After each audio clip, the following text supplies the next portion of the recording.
Subscribe कीजिए exam sir channel को और दबाइए बेल आइकन ताकि आपको मिले वीडियो सबसे पहले।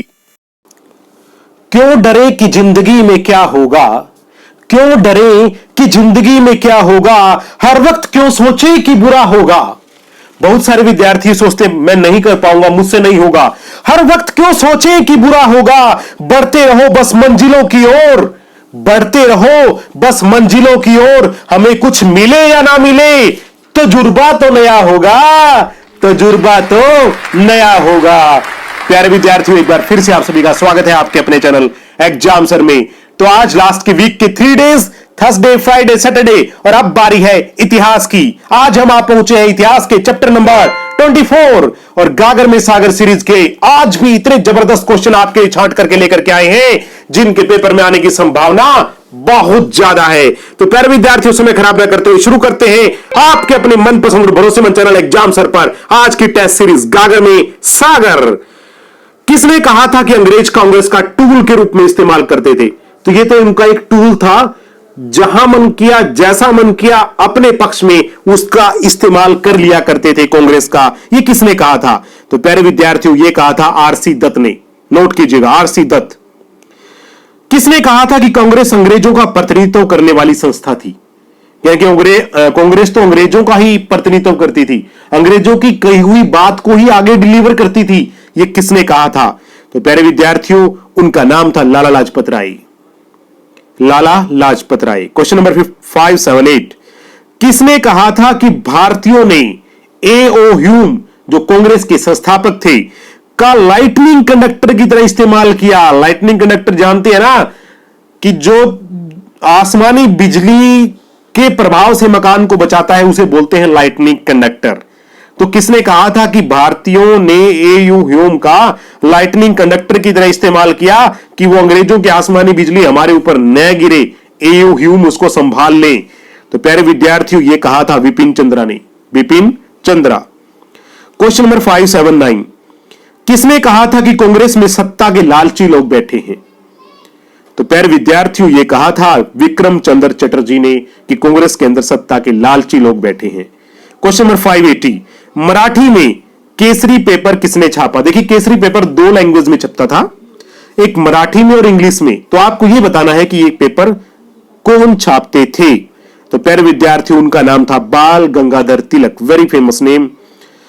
Question number 581, Indian university act कब पास हुआ? यह बहुत इंपॉर्टेंट क्वेश्चन है और नोट कर लो, डायरी में लिख लो, हाईलाइट कर दो, डायरी में नहीं तो कॉपी में लिख लो। बहुत सारे बच्चे कहते हैं सर हम तो डायरी में नहीं कॉपी में लिखते हैं। अरे भाई, कहीं भी लिखो, अच्छे से लिख लो, हाईलाइट कर दो।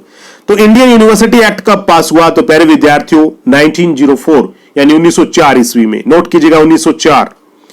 क्वेश्चन नंबर 582, बंगाल विभाजन की घोषणा कब की जाती है? देखिए, बंगाल विभाजन लॉर्ड कर्जन ने किया, हम सभी जानते हैं, लेकिन कब कहा था कि बंगाल विभाजन हम करेंगे? इसकी घोषणा कब की थी? तो प्यारे विद्यार्थियों, इसकी घोषणा की थी 20 जुलाई 2005 को। 1905 को। नोट कीजिएगा, 20 जुलाई 1905। क्वेश्चन नंबर 583, और बंगाल का विभाजन कब हुआ? यानी कब बंगाल का विभाजन कर दिया गया? ओके, बंगाल का विभाजन कब कर दिया गया? घोषणा के बाद ही होगा ना। तो बंगाल का विभाजन हुआ था 16 अक्टूबर 1905 को, यानी कि घोषणा के चंद महीनों के बाद ही बंगाल का विभाजन कर दिया जाता है। और यह एक दुखद घटना थी, क्योंकि बंगाल का विभाजन धार्मिक आधार पर होकर और साथ में भाषा के आधार पर हुआ था। ये दोनों ही चीजें भारत को तोड़ने वाली थी। तो प्यारे विद्यार्थियों, बंगाल का विभाजन रोकने के लिए किन लोगों ने प्रोटेस्ट किया? तो काफी सारे लोग आगे आए जिन्होंने कहा था कि यह बंगाल का विभाजन बहुत गलत हुआ है और इसको नहीं होना चाहिए था। तो वो लोग थे सुंदरनाथ बनर्जी, के मित्र, पृथ्वी चंद्र राय। इन लोगों ने अब अंग्रेजों के खिलाफ कैसे बोल सकते थे, कैसे रोक सकते थे? क्या पावर थी कि बंगाल का विभाजन ये रोक सकते थे? इन्होंने क्या किया? अखबार छापने शुरू किए और अखबार में लोगों को प्रेरित करना शुरू किया कि बंगाल का विभाजन जो हो रहा है बहुत गलत हो रहा है भारत के लिए। तो हिताब्दी अखबार के रचयिता कौन थे? तो इन्होंने अपने अपने अखबार छापे। सबसे पहले हम बात करते हैं हिताब्दी अखबार। तो प्यारे विद्यार्थियों, ये छापा था द्विजेंद्र नाथ टैगोर ने। क्वेश्चन नंबर 586, संजीवनी अखबार के रचयिता कौन थे? तो संजीवनी अखबार को छापा था प्यारे विद्यार्थियों के मित्र ने। और इन अखबारों के माध्यम से इन्होंने लोगों को प्रेरित किया था कि बंगाल का विभाजन बहुत गलत हो रहा है। बंगाली अखबार के रचयिता कौन थे? तो प्यारे विद्यार्थियों, बंगाली अखबार के रचयिता थे SN. Banerjee. SN. Banerjee. Question number 588, स्वदेशी आंदोलन की शुरुआत कहां से होती है? तो इस तरह की घटना जब होती है तो भारतीय एक आंदोलन की शुरुआत करते हैं जिसका नाम है स्वदेशी आंदोलन, और इसकी शुरुआत होती है कलकत्ता के टाउन हॉल से। और वहां पर यह घोषणा की जाती है कि आज के बाद अंग्रेजों का कोई सामान नहीं खरीदा जाएगा, हम खुद बनाएंगे, खुद खरीदेंगे और खुद स्वदेशी, जैसे आजकल बाबा रामदेव प्रचार करते हैं ना स्वदेशी स्वदेशी, इसकी शुरुआत तो बहुत पहले यानी कि आज से तकरीबन 115 साल पहले हो चुकी थी। तो स्वदेशी आंदोलन की शुरुआत कब हुई? तो प्यारे विद्यार्थियों, ये 1905 की घटना थी, 7 अगस्त 1905। नोट कीजिएगा, 7 अगस्त 1905। बॉम्बे और पुणे में स्वदेशी आंदोलन की अध्यक्षता किसने की? तो यह स्वदेशी आंदोलन की खास बात थी कि चारों कोनों में भारत के इस आंदोलन का प्रचार प्रसार हो चुका था। बॉम्बे और पुणे में इसकी अध्यक्षता कर रहे थे बाल गंगाधर तिलक। वहीं अगर बात करें पंजाब में स्वदेशी आंदोलन की अध्यक्षता कर रहे थे प्यारे विद्यार्थियों लाला लाजपत राय। नोट कीजिएगा, और अजीत सिंह। लाला लाजपत राय और अजीत सिंह। इसी प्रकार दिल्ली में स्वदेशी आंदोलन की अध्यक्षता कर रहे थे प्यारे विद्यार्थियों सैयद हैदर राजा। सैयद हैदर राजा। और मद्रास में स्वदेशी आंदोलन की अध्यक्षता किसने की? तो उनका नाम था चिदम्बरम पिल्लई। तो ये चार लोग थे जो अलग अलग भारत के चार कोनों में स्वदेशी आंदोलन का प्रचार प्रसार कर रहे थे। इनकी अध्यक्षता में स्वदेशी आंदोलन फला फूला था। क्वेश्चन नंबर 594, स्वदेश बंधव समिति की स्थापना किसने की? वेरी इंपॉर्टेंट क्वेश्चन है, नोट कीजिएगा। Swadesh Bandhab Samiti, Ashwini Kumar Dutta. Please note it, Ashwini Kumar Dutta.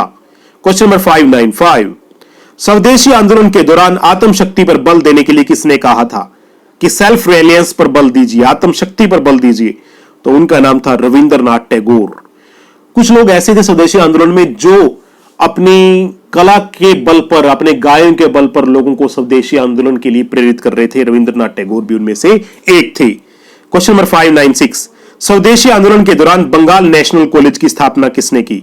तो प्यारे विद्यार्थियों, उनका नाम था अरबिंदो घोष। नोट कीजिएगा, अरबिंदो घोष। क्वेश्चन नंबर 597, स्वदेशी आंदोलन के दौरान भारत माता की पेंटिंग किसने बनाई? ये वेरी इंपॉर्टेंट है, आर्ट का क्वेश्चन है और यूपीएससी के आर्ट के क्वेश्चन के अंदर भी इसका नंबर आता है। भारत माता की पेंटिंग, तो उनका नाम था अवनींद्रनाथ टैगोर।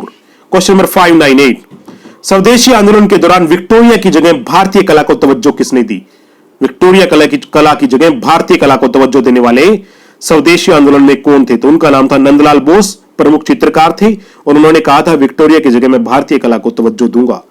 क्वेश्चन नंबर 599, स्वदेशी आंदोलन के दौरान नेशनल साइंस कांग्रेस की स्थापना किसने की? शुरुआत किसने की? आज भी चलता आ रहा है नेशनल साइंस कांग्रेस। तो प्यारे विद्यार्थियों, इसकी जो शुरुआत थी वो की थी जगदीश चंद्र बोस ने।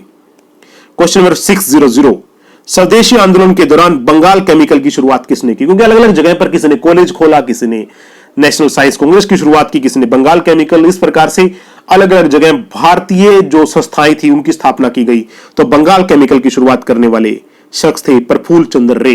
तो ये थे हमारे आज के 25 क्वेश्चन। मुझे उम्मीद है कि आपको पूरे पसंद आए होंगे और अगर अच्छा लगे तो प्लीज वीडियो को शेयर कीजिए। आज की तरह कल फिर मिलते हैं एक और नई वीडियो के साथ। तब तक के लिए बहुत बहुत धन्यवाद। Thank you. जय हिंद। शुभ रात्रि।